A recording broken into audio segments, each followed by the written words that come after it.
On va voir, on va voir quelques sujets très intéressants sur ce qu'on a parlé hier. Je vais vous poser une question. Aujourd'hui, ça va être un peu plus, on va plus discuter ensemble par rapport à une marmite. Par rapport à une marmite, on a cuit un aliment dans une marmite. Ok? La personne, elle a cuit bémézide. Elle a cuit en faisant exprès. On a dit que la cuisson, elle est interdite à la consommation le Shabbat, mais permis après Shabbat pour les autres. Pour le C'est possible de cuisinier couper les lui-même, micros juste Ah oui, j'ai même pas fait attention. parce que je n'entends pas. Merci. Oui, vous avez raison. En tout cas, on a dit comme ça dans le Shulchan Aruch, on a dit que s'il y a quelqu'un qui cuit pendant Shabbat, alors le cuisinier lui-même sera interdit de consommer l'aliment en question, même après Shabbat s'il fait ça bémézide. La question qui est rapportée, on va le voir Bezrat Hashem aussi dans le Mishnah Berurah maintenant. Qu'en est-il par rapport à la marmite? Est-ce que ce cuisinier-là, il aura le droit d'utiliser cette marmite après Shabbat? La cuisson, ok. Le repas, il l'a jeté. Très bien. Il l'a jeté. Il a fait teshuva, il l'a jeté. Mais qu'en est-il de la marmite? Est-ce que il est obligé de cachériser cette marmite ou pas? Je vous pose la question. Le tafshil, c'est pas Issour en soi, le tafshil. Il a servi à faire un Issour. En soi, le tafshil n'est pas Issour lui-même, donc il n'y a pas de kéchérisation nécessaire. Le tafshil, je peux vous répondre, le tafshil en lui-même, il est interdit pour le cuisinier. Donc c'est comme si c'était un ma'achal Issour pour lui. Ah oui, pour lui, il a interdit Nachon. Alors on va voir Bezrat Hashem dans le Mishnah Berurah, la vie du Magen Avraham. Pour ceux qui ont le Mishnah Berurah, on va continuer Bezrat Hashem. Il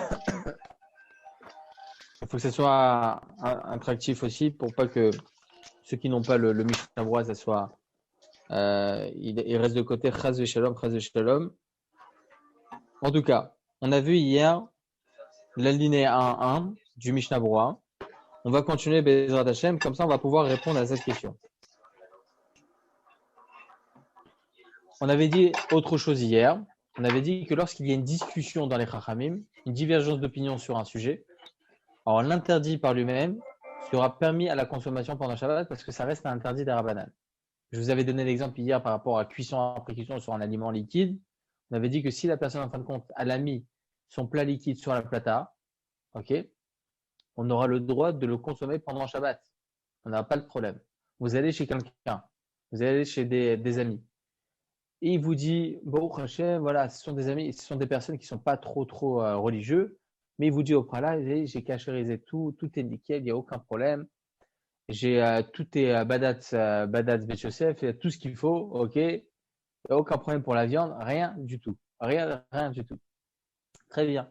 Et là, vous arrivez Shabbat matin, tout est nickel, vous vous rendez compte que c'est une soupe qui vous fait, ok, c'est une soupe, il a fait une soupe. Ça doit être un ashkenaz, mais il a fait une soupe, ok. Et on lui demande comment tu as chauffé ta soupe pendant Shabbat. Il dit elle était au frigidaire, je l'ai cuit avant Shabbat et maintenant je l'ai mis sur la plata pendant Shabbat. Alors est-ce qu'on a le droit de consommer ça ou pas? On a dit dans le Shulchan Aruch, tout interdit qui a été transgressé pendant Shabbat, interdit d'en profiter pendant Shabbat. Le Mishnah Berurah vient et nous dit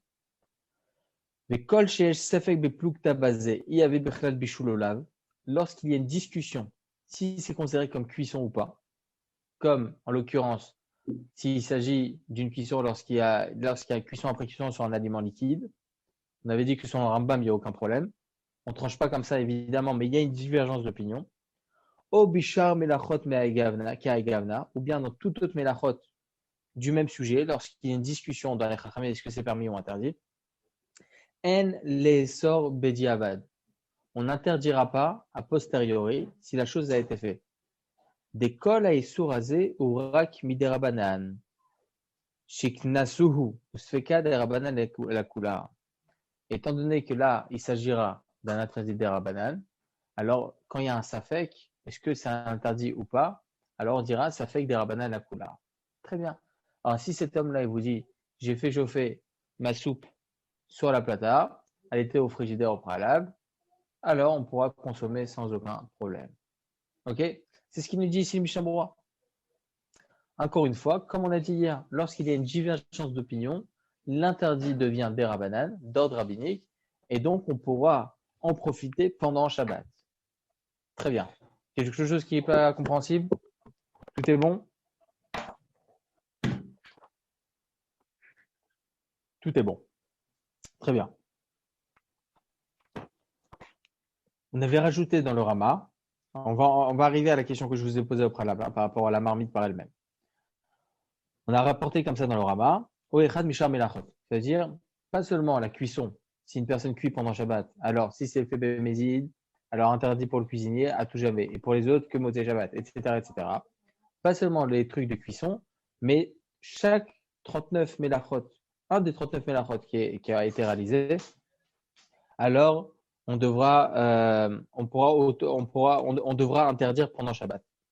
Là, il nous dit le Mishnah Berurah, Vim i melacha derabanan, s'il s'agit d'un interdit derabanan, ayen bebiur agra sheirich lochir de lekula alma imasaota beshogeg en leesor bediavad leenot memena vayen bebiur alacha. Si l'interdit en question, il s'agit d'un interdit derabanan d'ordre rabbinique et il a été transgressé sans intention au préalable, il ne savait pas que c'était interdit. Alors dans ce cas-là, on pourra en profiter. Donc là, il nous dit bien quelque chose d'important ici, le Mishnah Berurah. Il dit que quand est-ce qu'on autorisera, si la transgression en question a été réalisée pendant Shabbat, mais il s'agit d'une transgression dérabanan. Alors on avait dit hier qu'on pourra autoriser même pendant Shabbat. C'est uniquement lorsque la transgression a été faite béshogeg, sans faire attention. Mais si elle a été transgressée bémézid, avec intention, elle savait que c'était interdit, et bon, 5 minutes après elle fait teshuva, alors il faut savoir que pendant Shabbat, ça sera interdit d'en profiter, même s'il s'agit d'un issour dérabanan. C'est l'avis du Mishnah Berurah. Okay, c'est l'avis du Mishnah Berurah. Maintenant, arrivons à notre question. Est-ce que la marmite, pour le cuisinier, pour le cuistot, il aura le droit de l'utiliser ou pas après Shabbat? Le repas, il l'a jeté. Très bien, le repas, il l'a jeté. Il a fait teshuva, il a fait teshuva. Mais la marmite par elle-même, qu'en est-elle? Est-ce qu'on aura le droit d'en profiter ou pas? Alors, il dit le Mishnah Berurah la chose suivante. Si donc il a transgressé pendant Shabbat, il a cuit pendant Shabbat, de manière avec intention, il savait que c'était interdit. Et donc on a dit que le repas interdit à tout jamais. Et il dit comme ça, les notes meotam elacha, interdit à tout jamais d'en profiter. Des kantsur à banane. Chachamim, ils sont venus, ils ont mis un knas, ils ont mis une amende à cette personne, il dit, pour toi, il était interdit de consommer ce repas-là. Par contre, il aura la possibilité de profiter du revenu financier. Par exemple, il a le droit de vendre ce repas. Il aura le droit de vendre ce repas. Je ne sais pas, peut-être qu'on avait déjà parlé de ça, mais que j'avais dit que c'était interdit. Alors peut-être que je me suis trompé, Chazé Shalom. Mais en tout cas, ici, il nous dit qu'on a le droit d'en profiter financièrement. On aura le droit de vendre ce repas on aura le droit de vendre ce repas, même si il nous a interdit d'en profiter. On aura le droit de profiter, enfin la personne aura le droit de profiter de la vente de ce plat-là. Il dit comme ça le Magen Avraham. Écoutez bien, c'est là où je voulais en venir. Katav Magen Avraham Beshema Rajba. Il dit le Magen Avraham au nom du Rajba. Des gam agdera chez Bishel ba beshabbat, asuralo le vachel ba. Même la marmite dans laquelle il a fait son repas, ok, il a cuit son repas, bémézid, même ça, même cette marmite-là lui sera interdit à tout jamais. Parce qu'il y a dedans quelque chose qui est intégré, ok, dans cette marmite, qui est baloua, quelque chose qui lui est interdit pour lui. C'est comme si c'était du chazir pour lui, c'est comme si c'était du porc. Lui, c'est interdit de consommer cela. C'est vrai que pour les autres, c'est permis. Pour lui, c'est interdit. C'est comme si c'était quelque chose d'interdit. Vedavka mevachel les bari, avala mevachel les cholem ou teret agdera. Si par exemple, cet homme-là, il est médecin, il veut cuire pour quelqu'un, ok, c'est un malade, il aura le droit de cuire à l'intérieur. Bon, c'est un petit rajout à la fin. En tout cas, il vient nous dire ici le Magen Avraham au nom du Rajba, pas seulement le repas, il a interdit, mais même les éléments de cuisson, la marmite par elle-même. La marmite par elle-même, étant donné qu'il y a ces balouards à l'intérieur, il y a à l'intérieur quelque chose de assourd pour lui, alors ça sera interdit de l'utiliser. Il faut savoir qu'avant que le Mishnah Berurah vienne, il faut savoir qu'au préalable, il y a une discussion à ce sujet, parce que c'est le Rajba qui rapporte cet avis-là. Il dit comme ça, le Magen Avraham, mais aussi le Eli Rabba, le Tosfot Shabbat, le Shulchan Aruch Harav, le Pri Megadim et le Ben Ishraï, tout cela, ils pensent eux aussi comme le Rajba. Ils pensent effectivement qu'il est interdit pour cet homme-là d'utiliser cette marmite. Interdit. Maintenant, il faut savoir que le Menuchat Ahava, du Rav Moshe Levi, grand rabbin tunisien qui était de la yeshiva de Kisser Hachamim, qui est niftar à l'âge de 40 ans, il écrit un livre qui s'appelle Menuchat Ahava, ainsi que l'avis de Maran Arav Ovadia Yosef Zechon Tzedek Kadosh Livracha. Ils pensent non pas comme le Rajba, mais au contraire. Ils disent que c'est permis d'utiliser cette marmite. Pour quelle raison? Parce qu'on ne peut pas assimiler un mélange interdit. Par exemple, la personne a cuit dans une marmite de la viande et après, ça fait exprès, elle cuit du lait à l'intérieur. Alors, effectivement, là, il s'agit d'un mélange interdit pour tout le monde. Alors là, dans un mélange interdit pour tout le monde, tout le Ham Israël, cette marmite-là, elle est interdite. Donc là, on devrait dire que il faut automatiquement une cachérisation. Mais lorsque le produit par lui-même, il n'est pas interdit, comme vous avez dit au préalable, Michael, le produit par lui-même, il n'est pas interdit. Tout est permis à l'intérieur. Pour les autres, c'est permis de consommer ça. Ok? Donc là, à ce moment-là, on ne pourra pas dire que la marmite a besoin d'une cachérisation. Ça n'existe pas. C'est l'avis du Menuchat Ahava et du Gaon Rabbeinu Ovadia Yosef Zechon Tzedek Kadosh Livracha. Il rajoute même autre chose, le Menuchat Ahava. Il dit que tout cela, tout l'interdit de profiter pour ce cuisinier-là, qui a fait ça de manière béméside, c'est un interdit des Rabbanan. Il n'a pas le droit d'en profiter. Pour ce qui est de la Torah ne lui a jamais interdit. Il lui a jamais interdit de profiter de cela après Shabbat. Même pendant Shabbat. C'est pas écrit dans la Torah. L'interdit en question, c'est uniquement un interdit des Rabbanan. Les Chachamim, ils sont venus, ils ont mis une amende à cette personne-là, interdit d'en consommer, que ce soit Shabbat ou après Shabbat. C'est des Rabbanan. Donc, étant donné que c'est un des Rabbanan, il dit le Menuchat Ahava, Olchim Achara Mekel. On va selon l'avis le plus souple. Étant donné qu'à ce sujet, il y a une discussion, alors effectivement, on devrait être plus souple. Ça fait que des Rabbanan à Kula. Comme ça, il dit le Menuchat Ahava. Très bien. J'ai une question. Oui.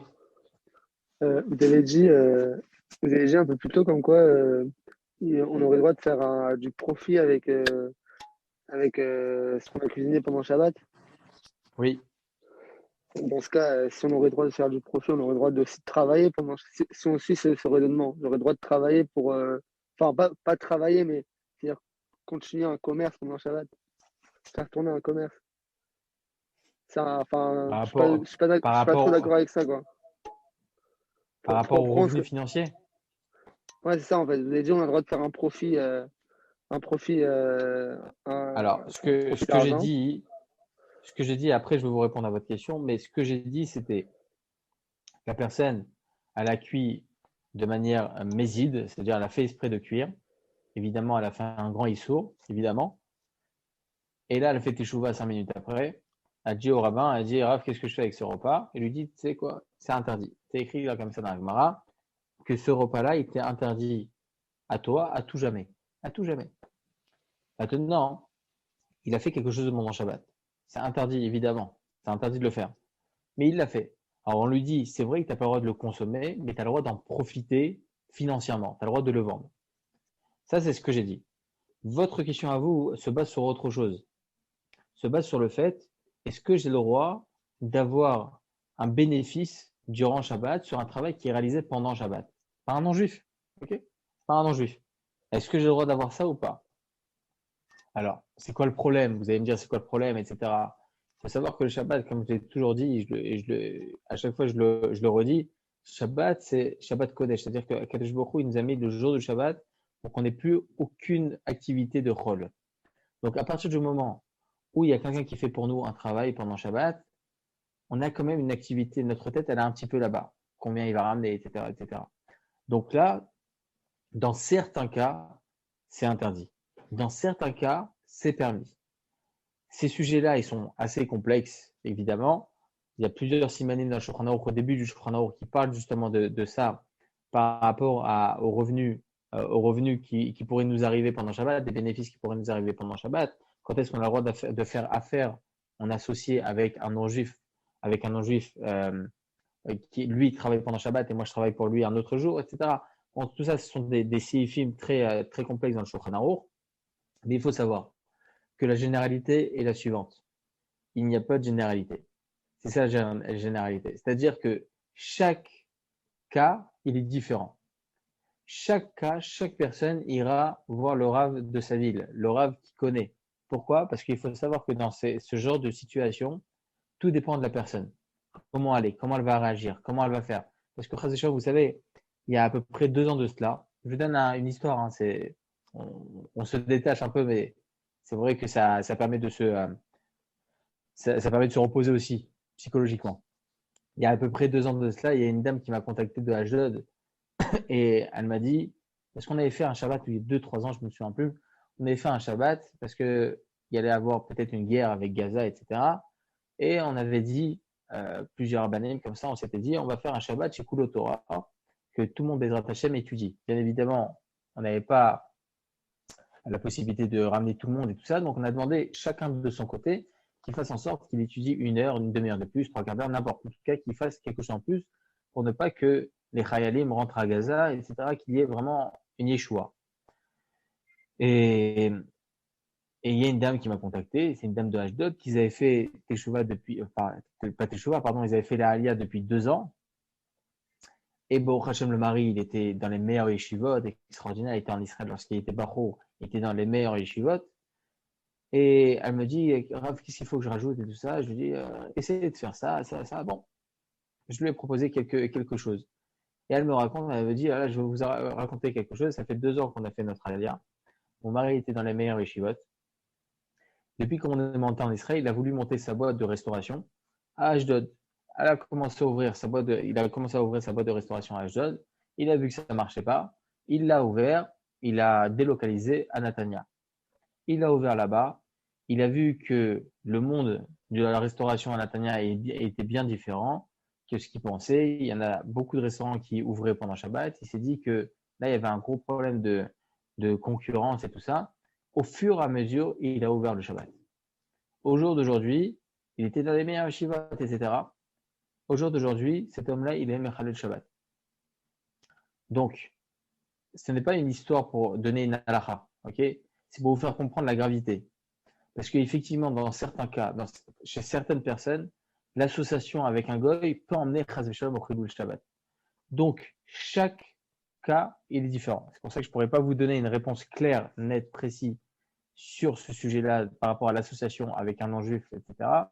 Mais vraiment, il faut faire attention à ce genre de choses pour ne pas, Chaz v'Shalom, qu'on arrive à transgresser le Shabbat. En tout cas, par rapport à un profit financier, je parlais uniquement d'un profit financier après Shabbat sur effectivement une mélacha qui a été faite bémédite pendant Shabbat.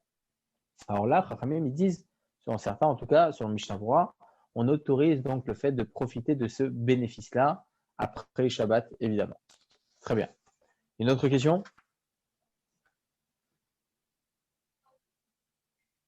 Tout va bien. Baruch Hashem. Tout va bien. Alors voilà, c'est ce qu'il dit le Mishnah Berurah. Maintenant, je vais vous poser une autre question. Parce que c'est le Biur Halacha qui va en parler de ça. La question est la suivante.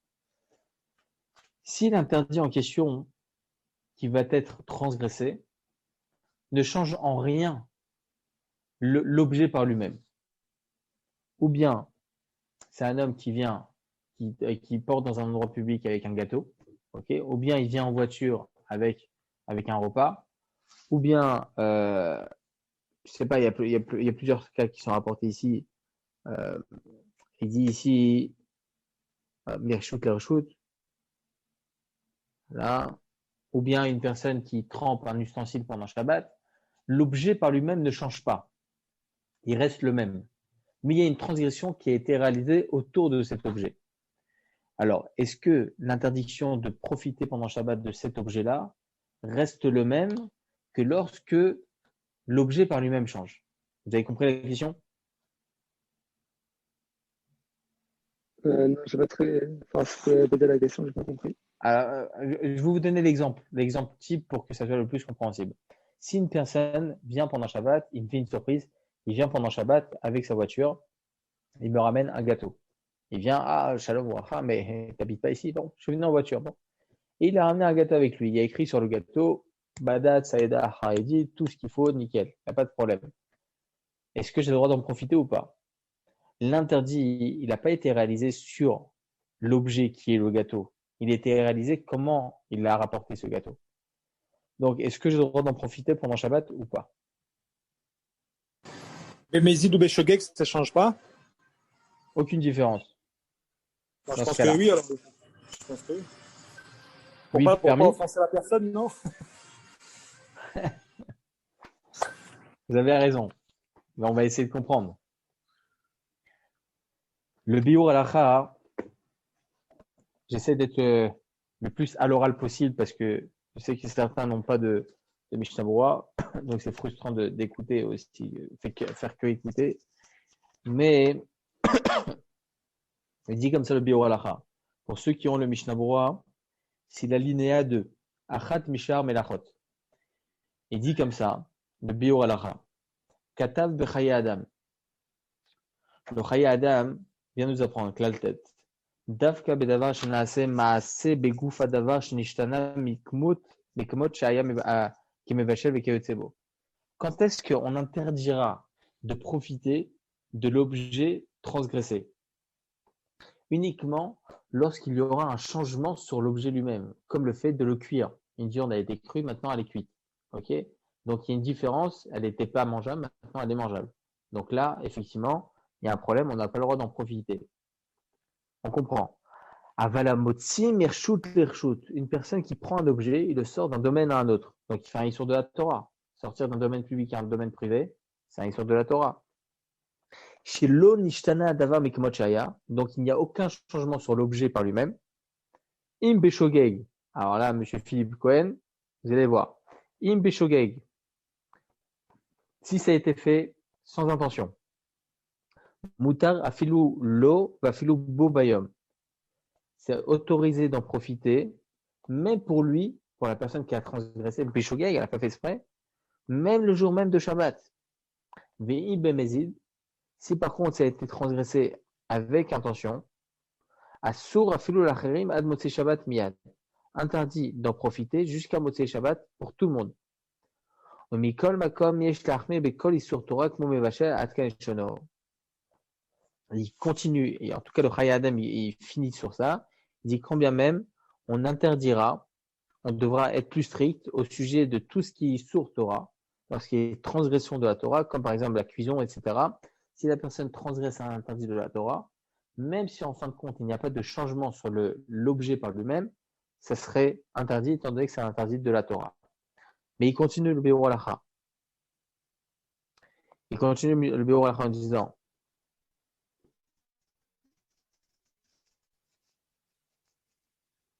ah non, ça c'est encore autre chose, c'est encore un autre point qu'on verra. Ça c'est encore un autre point qu'on verra. En tout cas, le Biur halakha nous rapporte la vie du Chaye Adam, qui semblerait au début qui pense que si l'objet par lui-même ne change pas, la transgression qui va être réalisée n'est pas sur l'objet lui-même, mais uniquement sur comment on l'a amené, etc. Alors il semblerait que selon le Chaye Adam, il n'y a pas d'interdit de consommer ou de profiter de cela pendant Shabbat. Très bien. Ça c'est la vie du Biur halakha, au nom du Chaye Adam. Mais le Rav Ovadia Yosef dans Chazon Ovadia, volume 4, page 427. Ceux qui veulent écrire, Chazon Ovadia, volume 4, page 427 sur Ilchot Shabbat, il dit comme ça que même s'il s'agit d'un interdit de la Torah qui a été transgressé, étant donné que l'objet par lui-même il n'a jamais changé, il n'a pas changé, Donc, on aura le droit de profiter de l'objet en question. Donc, s'il y a une personne, à la Khalema, c'est comme ça étrange le Rav Joseph, s'il y a une personne qui vient pendant Shabbat et il ramène un gâteau pour moi, on sait très bien qu'il est venu ou bien d'un domaine public à un domaine privé, ou bien il a pris sa voiture, n'importe. Okay, en tout cas, il a transgressé quelque chose pour emmener ce gâteau-là. Étant donné qu'il n'y a pas de changement sur l'objet par lui-même, donc le gâteau en l'occurrence, on aura le droit d'en profiter. Et il rajoute effectivement, comme dit M. Cohen, que c'est aussi pour ne pas offenser. Si on sait que la personne ne va pas s'offenser, on la connaît. Elle sait, elle va comprendre, elle ne savait pas que c'était interdit, elle va comprendre. Alors, si la personne elle va être marmire, alors t'avoir la bracha, il sera digne de louange. Mais si on sait très bien que ça peut l'offenser un petit peu, il peut avoir une petite virgule, comme on dit. Alors à ce moment-là, on pourrait être méquel, on pourrait être plus souple sans aucun problème. On aura le droit de consommer ce gâteau-là. Ok? J'ai une question. Oui. Est-ce qu'on a le droit d'inviter des gens au Shabbat en sachant qu'ils vont venir en voiture, qu'ils vont transgresser Shabbat Alors pour il faut venir? leur dire. Il faut leur dire. Moi j'aime bien dire la conclusion à l'Afrique à ce sujet. C'est vrai qu'il y a une énorme discussion à ce sujet, mais à la Khalema, c'est la vie du Rav Joseph. Si ces gens, on sait pertinemment qu'ils vont venir en voiture, il faut leur dire venez depuis vendredi. Venez depuis vendredi et dormez chez nous. Dormez chez nous. Alors, s'ils ont 10 gosses, c'est votre problème. Mais si voilà, vous avez la possibilité de les inviter, tout ça, et vous avez la possibilité donc même de les loger, alors vous pouvez leur dire restez chez nous vendredi soir, etc. Ils acceptent, ils acceptent pas, c'est pas votre problème à vous. Il est vrai que dans certains sujets, ça c'est très intéressant, très très intéressant. Il y a écrit comme ça dans le Yalkut Yosef sur les lois de Mila, les Chot Mila, circoncision. Il y a écrit comme ça que s'il y a une Mila pendant Shabbat, il doit y avoir une Mila, 8e jour, c'est le jour de la Mila. Et la famille, on sait très bien qu'il y en a certains qui vont venir en voiture pendant Shabbat. Dans certains cas, ça aussi c'est écrit que chacun demandera à son rav de communauté, etc., selon la situation. En tout cas, la généralité dit, théoriquement, que dans certains cas, on pourra repousser la Mila au lendemain. C'est incroyable. Comme ça, c'est écrit dans la Coach Yosef. Mais encore une fois, dans certains cas. Par exemple, si c'est pas le 8e jour, c'est une Mila qui est repoussée déjà. Okay, si c'est déjà une Mila qui est repoussée, alors effectivement, dans certains cas, c'est pour ça que je parle uniquement théoriquement maintenant, dans certains cas, on pourrait repousser la Brit Mila, étant donné que là, on n'est plus au 8e jour, on est un autre jour. En tout cas, voilà, il y a plusieurs sujets. S'il est déjà repoussé, quel intérêt de la faire Shabbat? Alors, ce que vous dites, c'est vrai. Ce que vous dites, c'est vrai que dans l'absolu, si c'est repoussé, ça. Non, en fait, je ne parle pas de repousser ma mâche. Vous avez raison. On parle, par exemple, en ce qui concerne un. Vous avez raison. En ce qui concerne un prématuré. C'est vrai, vous avez raison. Il y a écrit comme ça dans Gabriel Omer. En ce qui concerne un prématuré, qui lui, on lui fait la Brit Mila, par exemple, au bout de 2 mois. Ok. Là-bas, c'est pas qu'on lui a repoussé sa Brit Mila. Il y a écrit comme ça dans les Omer qu'à partir du moment où il sort de sa couveuse, alors on compte 8 jours. À partir de sa couveuse. Quand il sort de sa couveuse, c'est 8 jours. Donc après ces 8 jours-là, entre guillemets, c'est pas 8 jours, ça fait un mois qu'il est né. Mais après ces 8 jours-là, il est sorti de sa couveuse, c'est considéré comme bismano.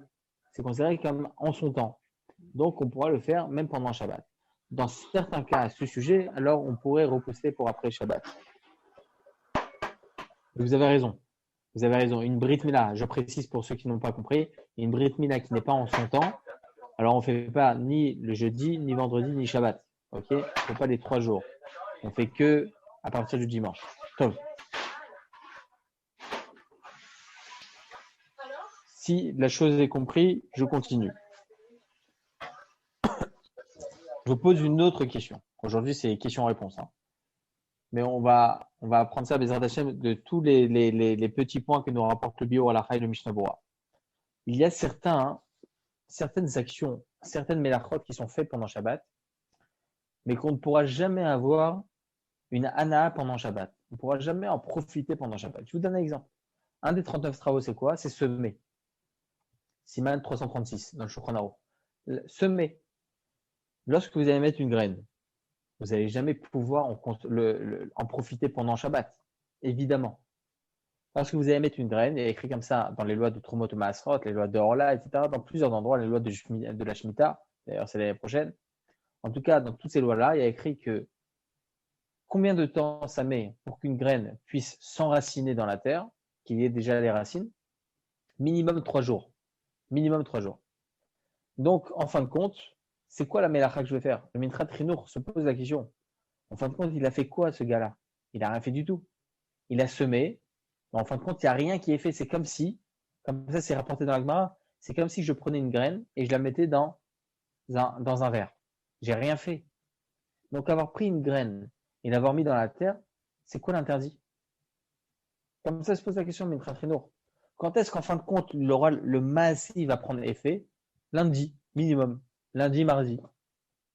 Donc, en fin de compte, c'est quoi l'interdit de semer pendant Shabbat? Comme ça se pose la question de Mintra Trinour. Il vient et répond le Mintra Trinour et dit c'est la seule melacha, c'est le seul travail interdit où l'action n'est pas en rapport avec le fait d'en profiter. L'action de semer, c'est l'action de semer. Le méchané de quand est-ce que ça va s'enraciner? En fin de compte, tu vas commencer une étape de semer, de récolter, etc., pour en arriver à. Donc, étant donné que ça fait partie des étapes de la pousse d'une herbe ou n'importe, d'un épi de blé, n'importe, étant donné que ça fait partie des étapes, tu as transgressé ici un des interdits de la Torah. Mais maintenant, ce qui nous arrive à nous, c'est ça la problématique. On vient de dire dans le Shulchan Aruch que tout ce qui est réalisé pendant Shabbat, j'aurai le droit d'en profiter après Shabbat. Mais pendant Shabbat, interdit. Donc, en fin de compte, par rapport à ce issour-là, cet interdit de semer, quand est-ce que vient l'amende de nos sages, de Chachamim? On ne pourra jamais la voir dans ce travail-là interdit de semer. On ne pourra jamais avoir cette amende de Chachamim de ne pas en profiter pendant Shabbat, parce qu'il n'y a pas de profit pendant Shabbat. Le profit pourra commencer minimum qu'à partir de lundi. Donc, en fin de compte, voilà un des 39 travaux qu'on ne peut pas faire rentrer dans cette catégorie-là d'interdit, d'amende de nos sages de ne pas en profiter pendant Shabbat. Alors, regardez ce qu'il dit le Biur Halacha. Regardez ce qu'il dit le Biur Halacha, c'est très intéressant. On continue le même Biur Halacha où on en était. Alors, je vous répète, c'est l'alinéa 2.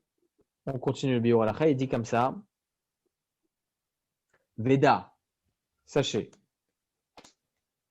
Deleda ta Shulchan Aruch, des passages Rabbi Yehuda des Beshogeg Mutar les notes de Motzei Shabbat, que selon l'avis du Shulchan Aruch, qui tranche comme Rabbi Yehuda dans la Gemara, que après Shabbat, on a le droit on aura le droit de profiter de l'action qui a été réalisée pendant Shabbat, même pour le cuisiner par lui-même lorsque c'est fait Beshogeg. Zeu Bekol HaMelachot, c'est pour toutes les Melachot. Des Minkar Akna Shekansu Chazal Shelonenot Bobayom Ad Motzei Shabbat. Parce que on voit l'amende de Chachamim, qu'on n'a pas le droit d'en profiter pendant Shabbat. Une personne qui a lavé un habit, par exemple, il n'aura pas le droit de le mettre pendant Shabbat. Donc, on voit que l'amende existe. On comprend qu'on a une restriction pendant Shabbat. Aval, Benotea Beshabbat, Veoadin Bezorea, une personne qui plante pendant Shabbat, ou bien qui sème pendant Shabbat, étant donné qu'il ne pourra jamais en arriver à une situation où on peut en profiter pendant Shabbat, et là, Chachamim, ils nous interdisent d'en profiter, donc on est limité. Là, ces deux interdits-là, on n'a pas de limite en fin de compte. On n'a pas d'amende. Parce qu'on ne peut pas en profiter pendant Shabbat. Ça prend minimum 3 jours pour que ça s'enracine. Donc là, pour ces melachot, Shogeg, Shavé, Mézid. Là, si cette personne-là a transgressé Béchogeg, a mis une graine dans la terre sans faire exprès, on l'assimile à une personne qui a fait exprès. Et donc, c'est quoi la conséquence? Des bishnen, c'est-à-dire la kornetia.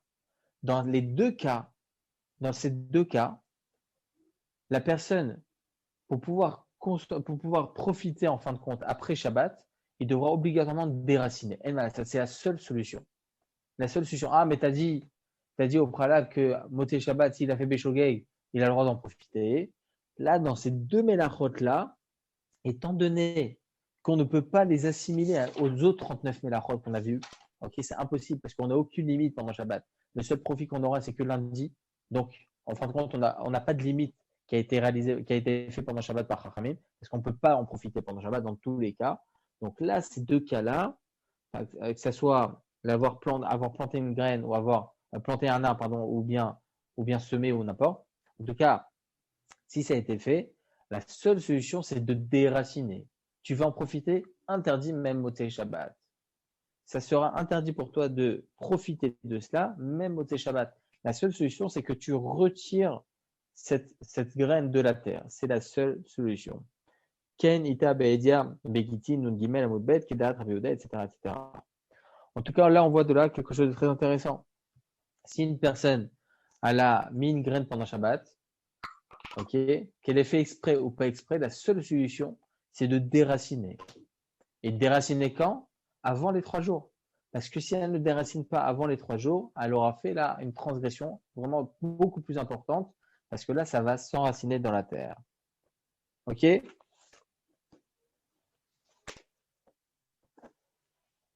Donc, si ça n'a pas enraciné, donc si Oui. ça n'a pas enraciné, elle n'a pas fait d'Avera. Ça fait d'Avera uniquement si ça a Alors, poussé. c'est ce que je vous ai dit. Le Minchat Trinour nous apprend que, étant donné que ça fait partie des étapes de la récolte, ok, donc même si on n'est pas encore arrivé à l'enracinement, l'interdit existe parce que ça fait partie des 39 travaux. Voilà. C'est semer, c'est mettre une graine. Donc, dans tous les cas, ça fait partie des interdits. C'est bon?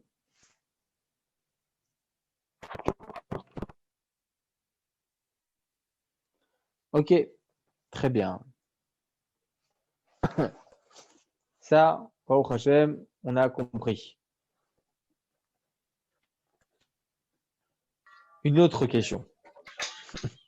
Une autre question. Et je finirai par ce sujet-là parce qu'il est intéressant. Une autre question. Si l'interdit qui a été réalisé pendant Shabbat, vous avez une cuisson, ok? La personne, elle a transgressé Shabbat et elle a cuit cette cuisson-là. Et ce repas, il a été mélangé avec un repas qui est permis. Alors, est-ce qu'on aura le droit d'en profiter? Je vous donne un exemple simple qui est rapporté dans le Mishnah Berurah et on va le voir ça aussi. Vous avez un kumkum d'eau. Un kumkum d'eau, il est rempli. Vous avez un Shabbat Ratan, très bien. Et Baruch Hashem, avec le Shabbat Ratan, les gens, ils ont beaucoup bu l'eau. Ils ont beaucoup bu, il leur reste pas beaucoup. Et là, il y a une personne qui n'est pas pratiquant. Il vient et voit qu'il manque de l'eau à l'intérieur. Il rajoute de l'eau. Est-ce que c'est permis d'en profiter ou pas? Bonne question, non? De toute façon, on a répondu avant qu'on devait cachériser la casserole. Si on dit que le plat est interdit, on peut jouer sur Batel Bechichi, mais ça dépend de la quantité d'eau qui a été rajoutée dedans. Ah, on ne pourra jamais savoir. On ne pourra jamais savoir. C'est très difficile de mesurer. Vous savez,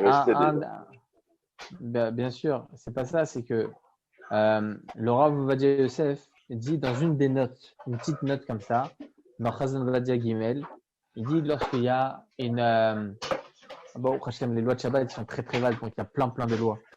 Mais lorsque vous avez un masgan, ok, vous avez un masgan, et il commence à fuir le masgan, il faut savoir que l'eau du masgan, il est mouxé. Pourquoi il est mouxé cette eau-là? Parce que c'est une eau qui n'a jamais existé. Juste si vous pouvez juste le micro, ça serait top. Top. L'eau du masgan n'a jamais existé. C'est une eau qui a été créée pendant Shabbat. Ça s'appelle Nolad. Donc cette eau-là, elle est mouxée. Ok? Contrairement à lorsque l'eau de pluie, ok, c'est une eau qui n'est pas mouxée, évidemment. Même si ça a été fait pendant Shabbat, les nuages ils étaient déjà présents. Donc c'est pas Nolad. Alors que Alors que l'eau du Mazgan, c'est Ken Nolad, c'est 8 Nolad. Donc c'est Mouksé. Donc comment on fait pendant Shabbat? Si il y a un Mazgan qui fuit pendant Shabbat, comment on fait? Si on met un ustensile en dessous, un keli, ou bien une poubelle, c'est assourd. Pourquoi? Ça s'appelle Mevatel Klimé Chano. Mettre quelque chose de mouxé dans un ustensile, c'est un problème. Parce que là, l'utilisation de l'ustensile par lui-même que l'on va mettre en dessous, ok, il va plus être utilisable pendant Shabbat. Et ça, Moi, je c'est suis comme pas si vous intéressé. prenez une assiette et vous la jetez par terre. Comment? Je suis pas intéressé par l'eau, je suis intéressé par protéger mon meuble en dessous. Oui, mais là, c'est conséquent. Mevatel Klimé Chano, le Ouais, méchané. d'accord. C'est mettre quelque chose de mouxé dans un ustensile. Ok. Faut faire Il y très a attention. Michel, Dites-moi. il n'y a pas psychréché. C'est-à-dire, en fait, je fais une action permise, mais qui va entraîner une conséquence interdite. Et donc, allez-y un peu plus loin. C'est un Je petit vous demande crachet trop, de là. Denis Khalé sur un ISO Midrabanan.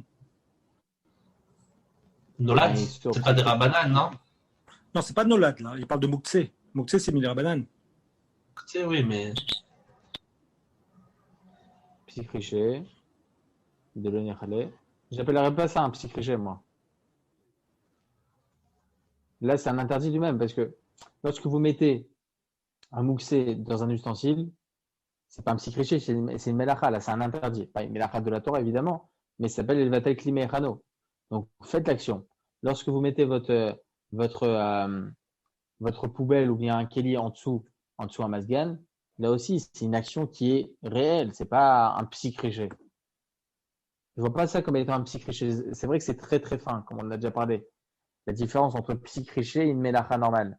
Mais là, je vois pas que ça soit considéré comme un psychriché, mais c'est intéressant ce que vous dites. C'est intéressant. On peut comprendre que ce soit un psychriché, mais personnellement, je pense pas trop. En tout cas, pour répondre à cette question, il faut savoir que le Rav Yosef, il dit, la seule possibilité de faire, c'est de mettre de l'eau dans cette poubelle déjà, du robinet, ok? Et là, l'eau qui va goûter à l'intérieur, ça va être Batel Béchichim. Et donc, lorsqu'il y a un Bitoul Béchichim, lorsque ça va s'annuler, cette eau-là du Masgan va s'annuler avec l'eau. Donc là, ça s'appelle plus le Batel Klemerano parce que le principal, c'est l'eau qui était déjà présente au préalable. C'est la seule solution. La seule solution. est-ce que Donc, chaque goutte, elle va venir s'annuler dedans? oui, il dit comme ça dans le Parce que responsable AF4 Rochel, Siman 32, le responsable AF4 Rochel, Siman 32, ainsi que dans le Siman 11, il dit là-bas, le shoot AF4 Rochel de Rabbi Yosef Karo, il dit Kama Kama Batil, c'est-à-dire que chaque goutte va être annulée. C'est comme si que voilà, c'est ça. cette goutte-là n'existe plus. Encore une autre, elle arrive, ça n'existe plus. Une autre goutte, donc tout ce qui va être après, même s'il y avait 2 litres, maintenant il y a 6 litres, ces 6 litres-là, ils sont permis. Mais là, il annule les khatrila. Ouais. Il La nouvelle. annule les khatrila et on a vu qu'on ne pouvait pas normalement faire comme ça. Ah non, ça c'est vous avez raison, ça c'est les mélanges interdits et permis. On n'a pas le droit de le sif pour arriver à Bitoul Béchichim. Mais là, je fais rien. Les choses qui arrivent, ça goûte. Elle m'a Kama Kama Batil. En tout cas, effectivement, le Inyan de Bitoul Béchichim, il existe. Il existe même pendant Shabbat. Donc, est-ce qu'on dirait, comme vous avez dit, vous, Michael, que lorsque cet homme-là, il vient, il est non pratiquant, il ne sait pas. Ok? Il a rajouté de l'eau à l'intérieur, il a voulu faire bien. Et on lui dit, après, c'est interdit. Est-ce qu'on a le droit d'en profiter ou pas? Alors, vous me dites, vous, Bitou Béchichim. Et quand est-ce qu'on dit Batel Béchichim? Uniquement lorsque la chose, elle est permise. Et le problème, c'est que quoi? S'il a fait Bémézid, pour lui, cette eau-là sera interdite à tout jamais. D'accord? Donc là, si cette eau-là, elle sera interdite à tout jamais, effectivement, on pourrait dire Batel Béchichim. Mais s'il l'a fait Béchogeg sans faire exprès, pour lui, après Shabbat, ça sera permis. D'accord? Donc là, ça s'appelle Davar chez Shlomatirin, Afilu Be'elef Lobatil. Je vous explique le principe en 2 minutes. En 2 minutes, je sais que ce sont des principes assez difficiles, mais je vais essayer d'être le plus concis possible, encore une fois. Il y a écrit comme ça, même écrit dans Yoredea, etc., dans plusieurs endroits, que lorsque un élément il est interdit. Il y a un mélange interdit. Et donc, on a toujours dit, comme on l'a plusieurs fois rapporté, qu'on dit batel bishishim. Ça s'annule dans 60 fois la quantité. Mais quand est-ce qu'on dit 60 fois la quantité? Lorsque le mélange en soi, il est interdit, et donc on demande 60 fois la quantité, alors ça sera permis. Mais si maintenant, je vous donne un exemple simple. Par exemple, pour Pessah, pourquoi on ne dit pas batel bishishim lorsqu'il y a un grain de blé qui tombe dans une grosse marmite? Une grosse marmite de kitniot pour les Sfaradim. Ok, une grosse marmite. Pourquoi on interdirait batel bishishim? On dit non. On ne peut pas dire batel bishishim lorsque ce plat-là sera permis sur le temps. Quand est-ce que ce plat-là sera permis? Dans 8 jours après Pessah. Donc on ne pourra jamais dire batel bishishim lorsqu'il y aurait une autorisation sur le temps. Ok? Donc là, c'est la même chose. Si on dit, regardez comment les choses se déroulent. Si on dit que cet homme-là a fait Béchogeg, donc pour lui, ça sera permis après Shabbat. Donc là, on ne pourra pas dire Batel Béchichim. Mais si, regardez, et là c'est à four. Si on dit qu'il a fait Bémézid, il a fait avec intention, donc pour lui, cette eau-là sera interdite à tout jamais. Et donc là, il n'y a pas d'avar chez Shlomatirin. Et donc là, oui, on pourra dire Bitul Béchichim. Vous avez compris? C'est un peu. C'est fou parce qu'en fait, oui, dites-moi. On a presque l'impression qu'on est plus Mékel dans le cas où il le fait bémézide, puisque finalement l'eau elle nous est permise. Exactement. Si vous dites ça, ça veut dire que vous avez très bien compris. Non. C'est exactement ça. Donc, c'est intéressant. Dans un cas de Mézid, on sera beaucoup plus souple. On pourra dire Bitul Béchichim. Dans un cas de Shogeg, on ne dira pas Bitul Béchichim parce que le Rav Ovadia Yosef Zechrono Livracha, il dit que dans tous les cas, on permettra. Qu'il ait fait Béchogeg ou Bémézid, on permettra. Pour quelle raison? Parce que pour nous, ça sera toujours permis après. Ok? Donc, si on devrait nous suivre, nous, alors on devrait toujours interdire, on devrait dire toujours d'avoir chez Shlomatérin. Alors, je vous dis exactement les mots pour être le plus compréhensible possible. On finira avec ça, Bezrat Hashem. Il y a une marloquette à ce sujet. Est-ce qu'on dit, ce que je viens de vous dire, on dit d'avoir chez Shlomatérin ou on ne dit pas d'avoir chez Shlomatérin? Marloquette entre le Magan Avraham et le Chavod Da'at à ce sujet, le Aruch HaShulchan. Le Mishnah Berurah lui-même, on verra, le Mishnah Berurah lui-même rapporte ces deux avis-là. Il n'a pas tranché la halakha. Ok? Maran Rav Ovadia Yosef dans Chazon Vadia, volume 4, page 418, Taf Yutret. Il tranche la halakha que dans tous les cas, c'est permis d'en profiter de cette eau-là pendant Shabbat et on ne dira pas d'avoir chez Shlomatérin. Ok? Comme ça, il tranche la halakha.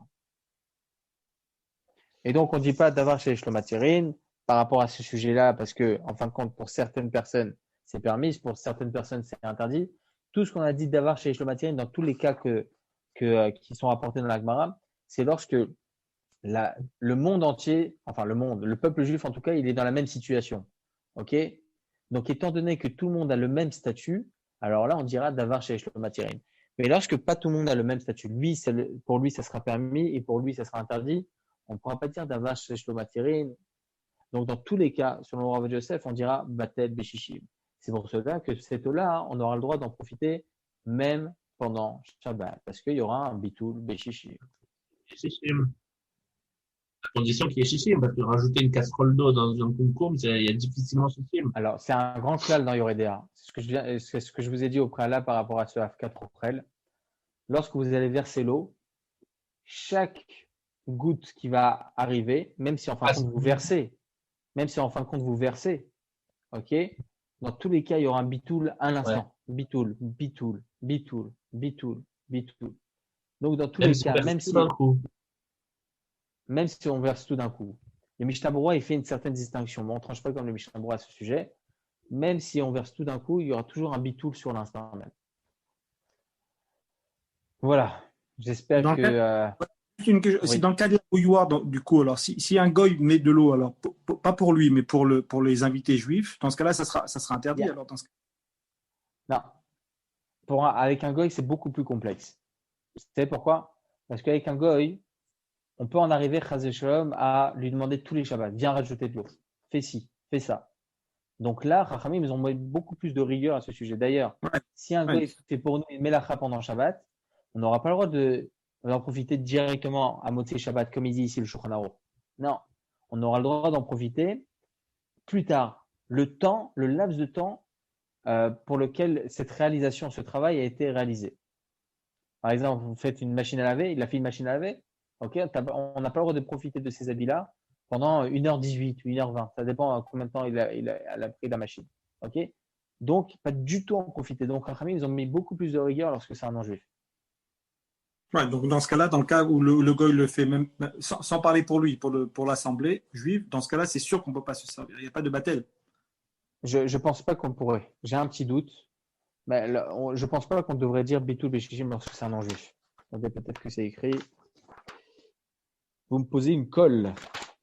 Je ne pense pas que ça soit permis. Laissez-moi voir, d'ailleurs, je vais l'écrire. Je ne pense pas que ça soit permis lorsque c'est à l'aider goy. Je verrai, d'accord? Et Bezrat Hashem, on se retrouve avec l'aide d'Hachem dimanche soir. Allez, Chazak, Shabbat Shalom à tous.